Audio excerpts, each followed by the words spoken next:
What's going on, guys? Quick shout out to our gold level sponsors, Anglesey Family Chiropractic. They're out in Spokane Valley. They're also here in Coeur d'Alene. Go check them out. Dr. Craig Anglesey is amazing. He'll get you feeling nice and good. Devin, thank you so much for taking time out. You're a wife, mom, entrepreneur, Instagram strategist, tons more. Really appreciate it. Anytime. I appreciate you having me on your show. Yeah. I like to go back though a little bit from the beginning. I mean, right now you're this outgoing, super successful entrepreneur. When you were a kid, were you outgoing and did you always know that you want to be an entrepreneur? No. So actually I grew up in a pretty extreme upbringing. My dad was addicted to drugs. My mom and dad were divorced, and my dad actually died on my 16th birthday of a drug overdose. So I was exposed to, it's okay. Yeah. It's made me who I am, and I'm grateful for that. But I have been exposed to a lot as a child. So no, I haven't always been outgoing. I haven't always been loud and fun and successful. And that's one thing that I try to expose on my Instagram, because people can go to my account and be like, oh, she's just got it going on. And I don't ever want anyone to ever get that feel. Like I like my backstory, and I like people knowing. I like a good hero story. You know what I mean? I always resonate with movies and stuff like that. And that's how I view myself because of what I've had to overcome. Yeah. So that's a little bit about me. I'm a mom. I have 2 kids. I'm married. I'm a full-time entrepreneur. But yeah, it hasn't always been like this. I started entrepreneurship when I was 20 years old. Wow. I started a fitness business actually on Instagram. It was called Devin Fitness. That was my maiden name. Complete fail. Okay. Knew nothing about marketing, knew nothing about anything, no strategy, just trying to wing it. But I knew I had a passion for helping others. I ended up getting pregnant after that, and I had a really rough pregnancy with my daughter. I tore my abdomen in like my 13th week. Oh my gosh. So as she got bigger, my abdomen just kept separating. That was hard. I couldn't work out. So I gained a lot of weight. I ate all of my fillings. Okay. Sure. Definitely did. And I began down this cycle postpartum with my daughter of a bunch of self-hate. I was in the fitness industry before. I had a lot of confidence from a fitness perspective, not like anything more than that though. And slowly I learned that I was projecting that self-hate that I have on everyone else. And so come around the second time I get pregnant with my son, Thor, I had postpartum anxiety. So I had postpartum depression with my daughter, postpartum anxiety with my son. But I knew that a lot of that was dependent on my own mindset. Yeah. And I know there are like chemicals and stuff like that happen postpartum, and I'm not trying to suppress anyone if that's you. Sure. I feel for you 100%. I've been there. I know what it feels like. But for me personally, it had a lot to do with my habits. It had a lot to do with my self-love, how I was showing up for myself, the promises I was keeping to myself. And so that's kind of where I started my Instagram. I started about a year and a half ago. Started sharing my postpartum anxiety story in hopes to normalize that us women go through that. And create a support system, but also show women that you can pull yourself out of that. Because a lot of, and this is just because my whole entire niche is stay-at-home moms. I know this. A lot of stay-at-home moms will stay in their pajamas. They won't get ready for the day, but they'll get their kids ready for a day. And it's like they have this different standard for their kids than they do them. And I always say that our kids learn best from us and what we're doing, not what we tell them to do. Like we're the example. And so that's basically where my whole entire account took off, was just me sharing, what it took to draw me out of depression and anxiety, because I didn't grow up in a place of always happiness. Yeah. That makes sense. Yeah, absolutely. Absolutely. I mean, and before you became an influencer, you had decided that you and your husband need to make a change. You started staying up late, getting up early, trying all sorts of businesses. Oh, yeah. How did that work out for you? Well, we went severely in debt. Okay. So we tried, oh my goodness, you guys, we've tried literally like every online business there is possible. Wow. We tried Forex. I tried my Instagram business. I tried another Instagram marketing thing. Apparently I have a thing for Instagram and marketing. I'm not a quitter. It's paid off. We tried Amazon FBA. We lost about 30 grand in that. Just kept getting more and more and more and more in debt. And so, we didn't quit. So, I mean, thankfully I was actually able to have my husband quit his 6-figure job through my Instagram and coaching others and working with brands and stuff like that. But yeah, before that, it was just like we were striking out. Like every single thing we tried, it was just like we'd invest and we go more in debt. We invest, we go more in debt. We invest and go more in debt. And so, yeah, lots of failure there. But I mean, that's just a part of entrepreneurship. And I feel like that's not talked about enough. For sure. Yeah, absolutely. And I mean, even as you became an influencer on Instagram, which I think is really, really cool. But after you kind of decided to go that route, did you have any failures along the way so far? Oh yeah, totally. So like last year, we decided that we were going to do like Facebook ads, YouTube ads, Instagram ads for like my business. And so we dumped about 1/3 of our income last year into ads, and we had a 0% ROI. So I had to maintain, being there for my clients, being there for my kids, being there for everyone. Not that I was faking anything, but I had to maintain a certain level of sanity. Yeah. While 1/3 of my income was being tanked. And so yeah, that was another failure that happened just last year. And so it was like, okay, we got to get resourceful. Yeah. We got to figure out a different strategy. Apparently the people we're working with aren't doing what we thought they would do. Totally. But it was a learning lesson, and I'm thankful for it. And I think that's the way to look at failure. Well, yeah, absolutely. I mean, in less than a year, you gained over 100,000 followers on Instagram. You get a ton of free product. You obviously get paid to post, which is amazing. But then you created this course, Ignite Your Influence in 90 days. What's that course about, and what can folks get out of that? Yeah, so basically it is like a step-by-step guide teaching, and it's more based for moms, just because that was the niche I was in. Yeah. Other people can take it, but I like to tell people, hey, this is for moms because this is who I built it for. Sure. It's basically for like the blogger mom that wants to know how to grow her account, how to get engagement, how to write out her captions, how to pitch brands, because a lot of people, I deal with people that have 200,000 followers that don't know how to make any money because they don't know how to pitch brands. And so that's kind of where my course comes to play. I have a huge community of women, Facebook group. Everyone's out to support each other, help each other.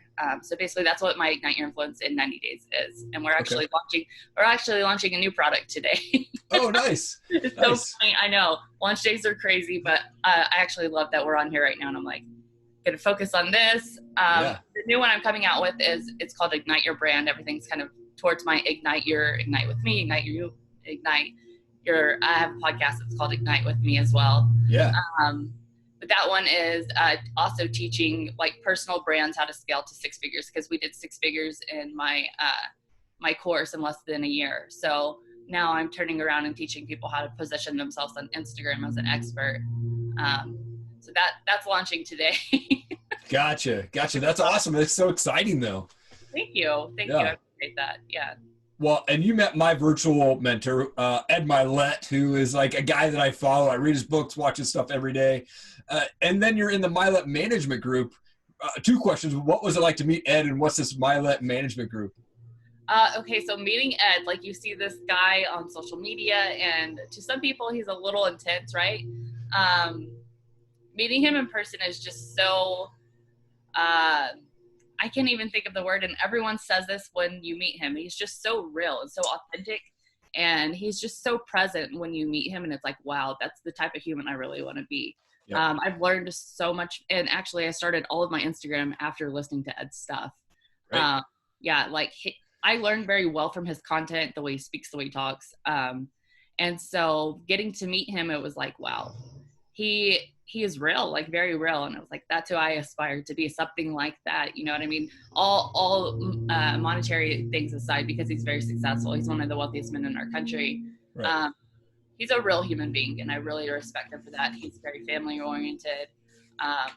He wants the best for people. And so, yeah, it was a great experience getting to meet him. And now I'm actually being mentored by him, which is still blows my mind. And I'm like, what is happening? Right. For life. Yeah. So cool. Yeah. He is very down to earth. And I had the opportunity to talk with him on a call for like 25, 30 minutes. And it was the greatest 30 minutes ever. And he just was so down to earth and very like into the conversation, not being distracted, even with the beach behind him, you know? Yeah, right. Such a nice guy. I told him, I said, next time you're in Coeur d'Alene, I'm buying you a steak. And so I'm hoping he takes me up on that. We'll see. Yeah, I'll have to remind him. Yeah, please do, for sure. You kind of touched base on this earlier, but you do have this podcast called Ignite With Me Podcast. What's the podcast about? And you know, why did you decide to start a podcast? So it's personal development. And to be honest, I haven't been too into it the last 2 months. I did start with the Mylett management. I was working full time. Okay. Flew out to California, met Ed, met the team, and learned about what he's doing and a whole new business. And it was like, all right, let's do this. Yeah. And so the podcast has been kind of on the side for now. We're staying right now. If you're listening to this, we're in quarantine. So, staying home with the kids while trying to work a new business and my other business new launches, and my husband's working. It's just like complete madness. Definitely have to take advantage of your mornings and nights and nap times when they do go down. But yeah, I actually need to get more into my podcast, especially right now with everything going on. Right. I do have, it's personal development. Okay. It has a little twist of like mom motivation. But I will, warn you that it's not your typical mom motivation. I'm not very soft. Not very foo-foo. It's straight to the point, straight to like what you need. And if cussing offends you, probably not the podcast for you, but right. I do have one podcast up where I shared my childhood story, which that's up there. That's my favorite podcast I've ever recorded. It goes back talking about what happened to me as a kid and how my memory was suppressed for 23 years. And I just got my memory back this year. And so that goes into full detail if anyone wants to listen to that. It's pretty crazy. Was it a huge weight off your shoulders when you decided to share your story? Yeah. And actually I plan on sharing more of it this month. I'll just touch a little bit on it. It has to do with sexual assault. I was molested by my dad when I was 3 years old, and the courts gave me to him. I'm sorry. And for the longest time, my memory was suppressed around that. And, actually listening through Ed's content and Joe Dispenza and meditating and, just keeping those promises to myself, because I always felt like I was meant to do something to serve people and I didn't know what that was. But, just by continually working on that person and like digging at what that was, I eventually had my memory back of what happened. And so I had this little internal voice when I was a little girl of, when you get out of this, you'll talk about it and you'll help people. And I never knew what that voice was until this year. That voice has always been my driving factor. And I never knew what it was until this year, until I had my memory back. Yeah. And so, that's what that was about. Huge weight off of my shoulders, 100%. Totally weird because it was such a suppressed memory. And, I felt like I'd carried that trauma around with me my entire life. And then when I finally figured out and had that memory back, it was like that trauma released and I was healed and I was whole, which is pretty crazy. I'm thankful for that as well. And now I plan on using my story and sharing and hopefully helping others get out of, what they've gone through, because I feel like there's two paths you can go. You can either be a victim of your circumstances or you can be a victor of your circumstances. Yep. Yeah, absolutely. I just released my story just last year because I came from this broken home and watched my mom get a lot physically abused, but not by my dad, by her boyfriend. But, and I just held that in because I turned to a lot of drugs and abuse in my high school years and stuff like that. And man, to release my story, I felt like that weight came off. So I think it's very brave of you to share your story. And I think that's awesome that you do feel that weight off your shoulders. And I think you will impact many, many, many people with that. So thank you for sharing your story. I appreciate that. I'm going to listen to yours as well. Oh, thank you. Yeah. Appreciate it. There's these things called pod decks. Essentially, they're just random questions for us podcasters. I like it. And hopefully they don't flop. We'll see. I've had some that flop and some are better than others, but we'll see. This one says, if you could look through one person's email without them knowing, whose email would you look through? At this point in time, I'd probably look through Hillary Clinton's email. That's the same answer that I gave. I got asked that on a totally. Oh, that's awesome. Same exact answer that I gave. That's so funny.